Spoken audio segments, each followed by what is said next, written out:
कोई जब नात पढ़ता है तो रहमत मुस्कुराती है, ये मंजर देखने वालों की सूरत मुस्कुराती है।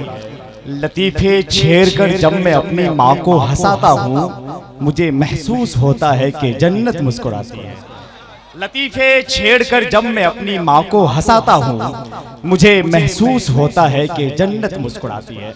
मेरे पास वक्त नहीं है, बहुत तेज़ी के साथ वक्त बढ़ता जा रहा है, ज़्यादा मैं आपका वक्त को बर्बाद नहीं करना चाहता। मैं तैयारे मखदूम समना का वो मकबूल तरीन लहजे से आपकी मुलाकात कराना चाहता हूँ, जिनको सुनने के लिए पूरे हिंदुस्तान में एक अजब सी तारी रहती है, एक कैफियत रहती है। जनाब सोहराब कादरी, जिनको सुनने के लिए पूरा हिंदुस्तान बेचैन बेताब बेकरार रहता है। उस आस्ताने में जाकर वो ज़ारोकशी करते हैं। मेरे इलाके के बड़ा मारूफ शायर शायद यूसुफी ने कहा था कि शहनशाहों के दिल में जब नबी का इश्क जागा है, शहनशाहों के दिल में जब नबी का इश्क जागा है, तो तख्तो ताज ठुकरा कर हुकूमत छोड़ देते हैं।